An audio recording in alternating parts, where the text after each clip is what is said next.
Hi everyone. Thank you so much for finding us on your favorite podcast app and or YouTube. My name is Joe Lee with Faith Wilson, Christie's International Real Estate. And my name is Jeff Chan, also licensed with Faith Wilson, Christie's International Real Estate. And starting from today, we're also known as the Mike for Vancouver Real Estate.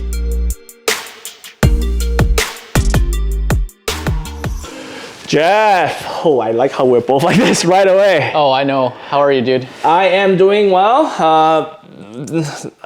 Who cares about me? What? Are you okay? Like, what happened? Yeah, what's wrong?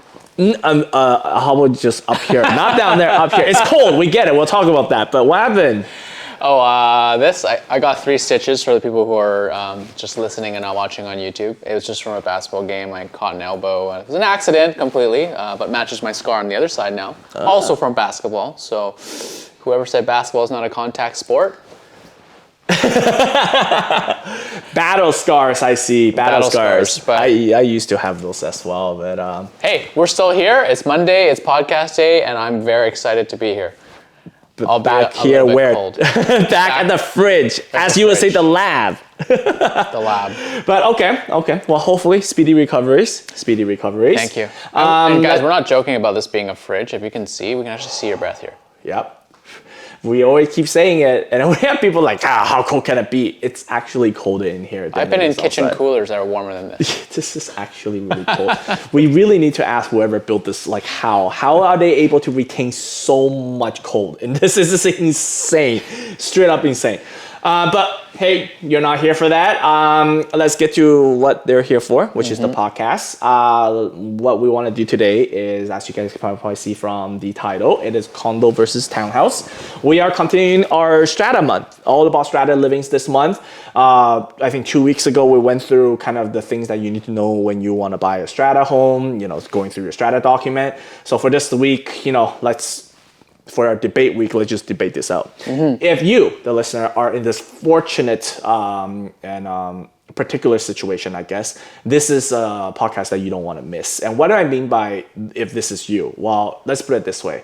When people are looking for bigger condos or when they're looking at townhouses, they will always open up another product type for us, right? It's very interchangeable. It will be like, Jeff, I'm interested in your townhouses, but I'm also interested into those bigger condos, right? Because they might feel like, both of them will work out. So that's why we wanted to spend some time to talk about it. And we're going to promise you right here, right now, that we're not going to bore you. So there are things that will repeat in regards to the debate that we had last month about concrete versus wood. So we'll try our best to kind of avoid all of that so we don't bore you about the same things. And once again, to make it apples to apples, guys, we will not be comparing townhouses to those 700 square foot 2-bedroom condos, because that's nobody is looking for a townhouse or a 700 square foot 2-bedroom condo, okay? We are going to aim for similarities in regards to price points. That's fair. Ready? Let's do it. Let's go. What are you taking? I'll let you pick first. You know what? I'll go with condos because I live in it for a big chunk of my life. And it's not like Joe's been selling condos for 12, 15 years now. And I think townhouse will be good for you because I know that you spend a big chunk of your life live in a townhouse. Okay. But I would fight for this one. Last 2 months in the debate series, you had the first blood. So I'm going to draw first blood. Can we rock, paper, scissors for it? Next month. How's that? All right. Fine. Go. All right. Take it. First blood. Condo living is safer nowadays in terms of crime, I guess. Okay, so the fact that you put it in air quotes already means that you're not super confident about your arguments. So, what I will say is safer. What's safer nowadays? Like, the amount of times I've walked into a condo building and I see postings about, hey, security, don't forget to lock your doors, people breaking into garages, people even stealing packages within the same townhouse, like within the same building, like your neighbor stealing your stuff. I have never run into that issue living in a townhouse. I literally have seen Amazon packages sitting on my neighbor's doorstep for over 12 hours and still be there. People have left their garages open and nothing has been stolen. All right. Wow, you're coming strong, I must say. Yeah. Well, when I finger quoted, I guess safe, I was really talking about like a more like a psychological thing. You know, when I want to go on vacation in a condo, I'll just lock my door and then, off I go with the fob elevators. I feel comfortable knowing the fact that, hey, only my fob or the people around my level and the building manager is able to get to my floor, right? So less of, I guess, break and enter in a way. That's actually true. I don't know how many people will be motivated to climb 30 feet up into the air on the side of a condo just to break into a 2-bedroom condo. So I will give you that. But, in terms of breaking and entering, like, ever heard of home insurance? So that actually covers any potential theft or loss, and not something that I really worry about living in a townhouse. Okay, true. And I guess what I would say is also, I mean, because this just happened with one of our clients, it's like, I guess in a condo, you can't just leave and literally not worry about anything. No, you think you're leaving and you're fine, but come on. We've had clients and I've had friends that have left and they come back and their unit's flooded and then all of a sudden they're like, oh, crap. Yeah. Now what? Sorry, I'm becoming speechless because a scenario last year just came up into my head, and I just got the chills all of a sudden. I'm like, whoa, yeah, okay, fine. Yeah, fine. What our listeners might not know is that Joe, aside from being a realtor, is actually also a water damage specialist. I think you handled, 7 cases last year? I think it's about 7 cases since last year to this year now. Yeah. So anytime I hear about condo floods, sewer backup, I just get the chills. I literally just get the chills. But what do you think about the fob thing that I said? I get to, go to that. That floor, very, very little access. What do you have to say about that in terms of, having random people walking in front of your, what have you, condos or townhouses, what have you? Okay, that's fair. And, it's harder for the B&E when people need specific access through a fob. But, me, I live in a gated community and where my townhouse, literally, people can't just come in and out. So for me, like, security is very good. I know all of my neighbors. We all keep an eye out for each other. Whereas like when you're living in a condo, I feel like you don't even really know your neighbors. Everyone just kind of keeps to themselves. So living in a townhouse, I actually feel much more secure because I know all my neighbors like 3-4 doors down. Well, seriously, I'll say, I did know my neighbors, but they keep moving out. And I have to keep meeting new neighbors. And that's another thing, turnaround. It's true. That's true. Okay, fine. You got me. How about condo living has more amenities, such as gyms and swimming pool? Whoa. I thought we agreed that we weren't going to bring the same topics from our previous podcast into today's debate. I ran out of ideas. Okay, you have seniority. I'll give you this one. Okay, fine. Well, number one, I can't swim. So a swimming pool to me is kind of useless. And number two, in terms of a gym, I can convert my garage into a gym. I have a double car garage. Like many people do that and have done that, especially through COVID. You living in a condo before, you may have had a gym, but you couldn't get access to it. I didn't have access to it. I can work out at 4 a.m. I can work out at 2 a.m. Like, it's completely up to me because I have that privacy. Okay, fine. But that's for gym. How about the other stuff? Sauna, swimming pool, library, party room? When's the last time you used any of those in your condo building? And if you did, and you didn't invite me, because I've never gotten an invitation, I don't know how good of a friend you actually are.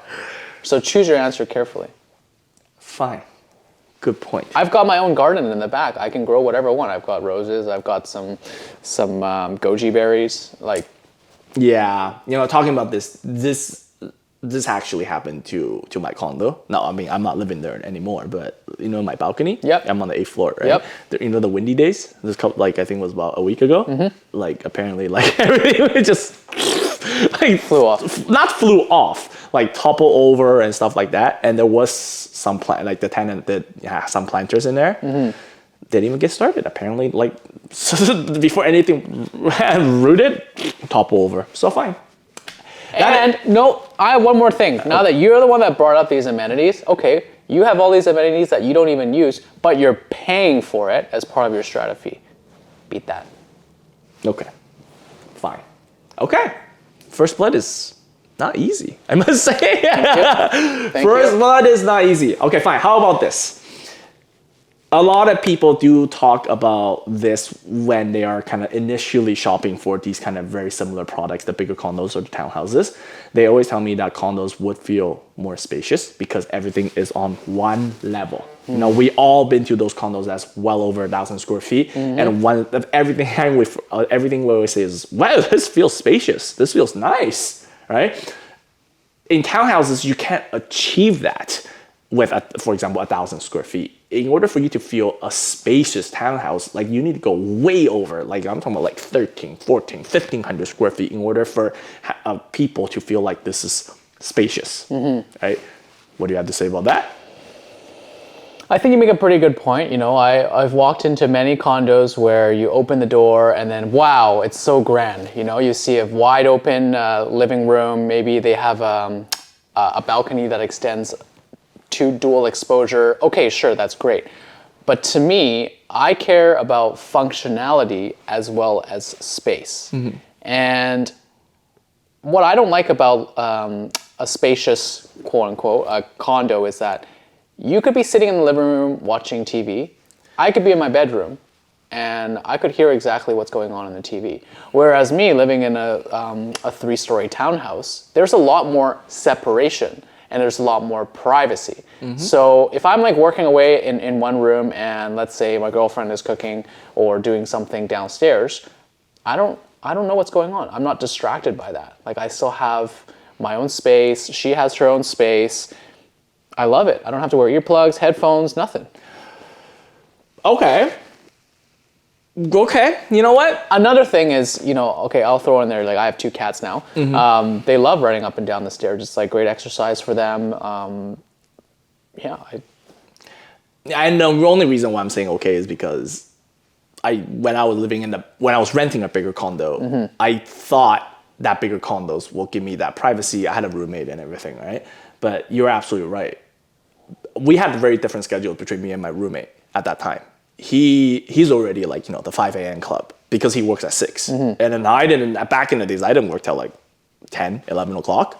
So I still remember, I think our condo was about 1,000 square feet, but I know exactly at the end what he was making for breakfast just by the sound of the pans and the pots and the plates and the microwave. So what? Okay, fine. You forgot the smells. You could probably smell it too. Yes, and you can smell it. And then that's actually where I picked up the habit of wearing earplugs to go to sleep. You just reminded me. Okay. And you know, like as for the size, I'll also say it's true. It takes a much larger square footage to get the same feel of the spaciousness because of all the stairs. Yeah, that was exactly my next point. Thank you. you just argued against yourself. I just took the words right out of your mouth. No. But I would say, you know what, we'll flip. You know, I do agree with everything that you said. And for me personally, now that I live in a townhouse as well, I do feel like that visual separation psychologically is actually it's very, very important. Yes, if you just count the square footage, the townhouse could be smaller, but I just feel like having up and downstairs, just a lot of that separation, I can deal with the smaller space, I guess I'll put it that way, because I don't have to feel like someone's in my face all the time. Okay, well you can say it's personal preference, but I think round 1 goes to Jeff. Okay. Now I think it's my turn, all right? All right. So I think townhouse complexes are a lot more simple than living in a condo with like 400 other people. And in townhouses, you're mostly dealing with families and not as much renters. Correct. And my question back to you is, do you know why there isn't much renters for townhouses? Well, let me just answer that for you then. I don't know. Well, let's just put it this way. It's really because townhouse rental returns really truly just isn't as nice as comparison to a condo. For what have you reason, maybe it's not as close to the SkyTrain, maybe it's just the neighborhood, maybe it's a clientele, maybe you don't get that beautiful North Shore mountain views or what have you. However, this is what I would say is that because there is less investors or speculators, there is a reason why townhouses, people don't really buy townhouses as an investment. So what that really means is that your pie, when you want to go sell it in the future, that pie will get a little bit smaller. Now, why do I always keep saying this is because real estate, simply put, like, obviously there's some anomalies, is that the more eyes or if your pie fits more people, it generally will appreciate faster, it will sell for higher price, it will sell for, just faster days on the market. And why am I saying this? Because our podcast is always really tailored towards homeowners. Well, that's why what I always say is that every real estate purchase, regardless of who they are, has a little portion of investment component into it. Some might be bigger than the others, right? Some could be almost zero, right? But however, there's always a component. That's why when we negotiate, we always want to negotiate with the lowest price possible. Well, on the flip side though, what I would say is that, hey, because there's less speculators and investors looking to buy a townhouse, if you're looking for it to live in yourself, you'll have less competition and potentially the price will be better as a buyer. And if you're buying to live in it long term, that's exactly what you want. I'm looking to start a family. I want that space. I want that 3-4 bedroom townhouse for my family. Correct. If everything is just nice and dandy. However, what I'm trying to say is that same person will also come up to us and be like, hey, so how much is my home worth now? Right? So that's what I'm trying to say. Yeah, right? but that you forgot, they follow up with that. Not that I'm looking to sell, I'm just curious. But by asking that question, obviously the price growth is somewhat important to them, is all I'm saying. Fair. Right? Fair enough. Okay. How about this? In a townhouse, I don't have to deal with taking an elevator. I'm literally, from the time I park my car in the garage to get to the top floor, it takes me 10 seconds. You know what it's like being in an elevator. When we go to a friend's place and we're visiting them, it takes 5 minutes, but we have to wait for the elevator. What if someone's moving? Okay, now one of the elevators are out of commission. What if another elevator breaks down? Oh, now you're even more behind. What if you're in that listing we just had with 400 units and it's 5 o'clock peak rush hour and everyone's trying to get in the elevator and there's 47 floors? What then? It's the biggest waste of time ever. That extra time that I have, I'm out the door with a 4 or 5 minute head start. True. I can't say anything more about that, considering I literally just dealt with this for 5 years straight. And you're being nice to me, by the way. Don't forget, during COVID times. You remember there was only 2 per elevator? Yeah, if you're a family of 4, okay, great, you're screwed. Yeah, and I still remember when we were doing showings at that time. Sorry to get it off track a little bit. I still remember. I remember I was taking a client to a downtown listing, and we waited for the elevator for 30 minutes. I literally had to cancel the next 2 appointments just so we could go upstairs to take a look at this one.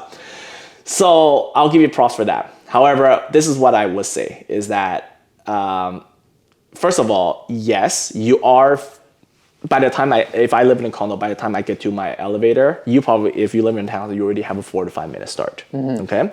However, this is what I will say, is that your 4 to 5 minute start is really just a catch up in comparison to my location, because obviously my location, I know we were not going to talk about location here, but I have to bring this up, that my location being in a condo ideally will be a little bit more central. Okay? So your 4 to 5 minutes is just catching up to where I am, plus whatever it needs to be. I automatically have a rebuttal to that too, because when you say central, well, how many people actually work very near to where they live?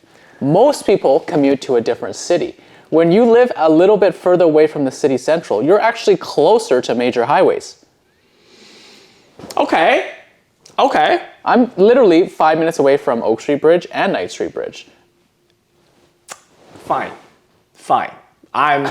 My old condo was 5 minutes away from the airport. Yeah, okay. Fine. You're not 5 minutes away from the airport. We're not going to disclose where Joe's condo was. Definitely not 5 minutes, especially when you're on that really busy road. Oh, fine. But here, this is my other rebuttal. I'm running on options, so I have to say this. Fine, you got me with the whole elevator and stuff like that. But I am going to say that there is a group of people or some circumstances where the elevator is much more preferable than the mandatory stairs that you're gonna have to take in a townhouse. I'm laughing because, come on, when we started this whole podcast, you remember what happened to me when I first moved into the townhouse? Oh, Joe, you're one of the most accident-prone people that I know. But if you guys don't know, I rolled my ankle probably the second week I moved into a townhouse. Obviously, my townhouse don't have elevators. Trust me, I was suffering during those 2 weeks when my ankle was recovering. What do you have, like 4 flights of stairs and then an extra one to get to the rooftop patio? I calculated from the first floor all the way up to the rooftop is 50 steps. You know why I know? Because I keep moving stuff up there on my own. Okay. That being said, when I rolled my ankle, yeah, you're right. Going up and down the stairs, like to me was like almost impossible. And at that point, I remember telling my girlfriend, I was just like, this is the only time I'd rather have the elevator. I'm just like, I'd rather deal with standing there for 5 minutes. At least I'm not moving, and then the elevator will bring me up to where I am. And all my living quarters is in one place. Okay? I know it doesn't really relate to your thing, but I'm running a lot of options here. Okay, well, I can understand, like also if you're a senior, then maybe all those stairs isn't for you. And because I've been a little bit harsh, I'm gonna throw you a bone. This is what you taught me as well. For our listeners out there that may not be aware, when you're doing a renovation and you want to change out the flooring for your stairs, it actually costs a lot more to do stairs just because it takes more work to do so. So you would spend a little bit more money renovating stairs in a townhouse as opposed to a condo. Correct. Because it's definitely renovating stairs. So if you guys don't know, it's extremely labor intensive. It's expensive not because of the material. In fact, it's probably less materials. It's expensive for the fact that your construction guys will have to cut those pieces manually to fit the staircase, just so you guys understand. Yeah, okay. So I'll give you a bone there. Thank you. But I want to bring it back to talking about strata fees, okay? Okay. In a townhouse, I generally am paying a much lower strata fee than living in a condo because there's just less to take care of. I'm not paying for all these amenities that I'm not using. And I'll give you an example. We'll do a quick comparison. Like in a 1,200 square foot townhouse, roughly a strata fee on average is like $400, $450. We did a quick look online. Compared to downtown, we're looking at the same size for 1,200 square foot condo. They're paying about $850. Yeah. So that's significant month to month. Well, yes, but this is what I have to say. Generally, for townhouse, my lunch, for townhouses, generally there is a lot less units. So yes, there's also less components in a townhouse, but because there's less units in a townhome, and they just sometimes have more surface area to deal with, that if anything were to have to be repaired, it will actually cost the homeowners a lot more in terms of special levy, I would say, in comparison to for a condo. Let's just say roof, for example, right? Like your townhouse, it's like 100 townhouses. How much roof is there to have to cover? Whereas if I live in a high-rise condo, like for example, my old place, like it's just top floor, it's torch on, it's just that one roof. And plus on top of that, I have more people to split that cost with me in comparison to you. Fair, but we looked at a depreciation report. We know the projected lifetime of everything. Let's do a little quick mental math here. On average, we're not really doing any repairs until the 15-year mark. It's true. Over a span of that 15 years, you paying that $400, $450 more per month actually adds up to $70,000, $80,000. That's more than any levy that I'm going to pay one time. Not only are you paying a higher strata fee month to month, on top of that, you still got to pay for your own levies. The roofs, the exterior cladding, membranes, windows. You're paying for the same things that I am. So yes, your footprint for paying for a roof might be smaller, but your overall cost seems to be a lot higher. I guess it's a difference between, in your case, it's just like, I have to pay everything up front at the end when the roof is about to come and there's a special levy. Whereas for condo living, I'm just literally paying. Not paying, bleeding money out of your pockets. Fine, bleeding money. And on top of that, might have another special levy coming up. Okay. And this is where I would say that different high-rises and different townhouse complexes might be a little bit different. But okay, I'll give you that. What's next? Okay, well, what's more is like a townhouse is basically a stepping stone to owning a single detached house. You start off in a condo, you make a little bit more money, your place appreciates in value, then you sell and you upsize, then you sell and you upsize and you rinse and repeat. Then you start buying an investment property and then so on and so forth. Okay, well, that's if single detached houses is what your ultimate goal is here, right? For a lot of people, myself included, single family houses is just completely out of the picture. I'm not interested in it. I don't want it.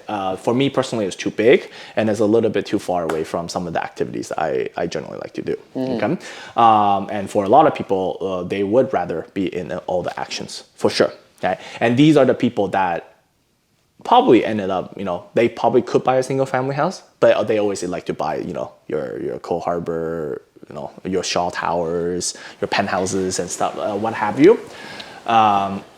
Since you threw me a bone, I'll throw you a bone too as well, right? Yes, those are the people that wants to be in all the actions and activities, but I do know that people who buy single family houses, after X amount of years, the appreciation of the value, because it comes with land, will be significantly more than the penthouse people. 100%, because land is finite. There we go. And buildings, they can just continue to build more penthouses. So I will say that this is definitely a lifestyle. I mean, I have clients that is baller, like literally baller. And then they were like, Joe, I am not interested in a single family house. I never was, I never will. I'd rather go $3 million condo. Or I had a client that's literally go find me an $8 million condo that will fit my needs, the waterfront view, what have you, and stuff like that. And then the first question I asked that client is, hey, if you have $8 million, why are you not buying a house? And they're like, and her response is, what the heck am I doing with a house? Like, I don't care for 16 cars. I don't care for 18 rooms. I don't care for any of that. Right? I'd rather just be in a very peaceful, I feel like I'm above everybody, and I just look at the views, right? And I completely understand that for clients like that is also the convenience of not having to maintain a landscaper or anything like that, and they still have access to all the amenities. It's like a one-stop shop for them. They can truly just stay at home, go grocery shopping once or twice a week, and then enjoy the comforts of all the amenities that are in the building. And you gotta love how we placed this one for the last conversation, because that is truly the goal of the debate series, guys. Like, for you guys listening, the reason why we're bouncing all these ideas back and forth is because of lifestyle. That is really the main thing. What lifestyle will fit you more? And when you're buying homes, are you kind of like what I said, is that there is some investment component in it? Or are you like what Jeff says, is that when I buy a home, it's truly just thinking about my needs, what's going to be best for me, and I don't have any of the rental return components or how much is going to appreciate down the futures and stuff like that. 100%. And you've heard us say this before on different podcasts, like, stop trying to keep up with the Joneses. Nobody cares who the Joneses are. We're here to help our clients plan what's best fits their lifestyle and their goals. And we have gone through this whole thing with multiple friends, clients, and stuff like that. And we can just let you know right off the get-go right now is that everybody's answer is different. Like we made it sound like one thing is better than another, or maybe not, but it's not as simple as, of course you buy a townhouse. It's not as simple as that, because we have real life examples of people literally go, I don't want a townhouse. And like, let's just go get those. Let's get that condo in Brentwood. Downstairs, like everything is right there. So that's why, once again, to kind of conclude our podcast here, this is the reason why the whole debate series, really why we're doing this. Right? Get you guys just really, once again, to start thinking about all of this stuff before other people just start telling you exactly what to do. 100%. Well, thank you guys very much for listening. We really appreciate your time, and all your comments and suggestions really help us make this podcast grow and be better. Yeah, and please let us know, because in the debate series, we always want to know which side are you on. And maybe you have made this decision. Let us know at what point, what was that deciding factor make you choose either the condos or the townhouses. We would love to know, right? It will only help us and it will help you, right? So like what Jeff said, help us with the algorithm, like, subscribe, comment. And once again, thank you guys so much for listening. And we do really look forward to hear you guys next week with a lighter topic. Thank you so much. We'll Bye, see you guys. later.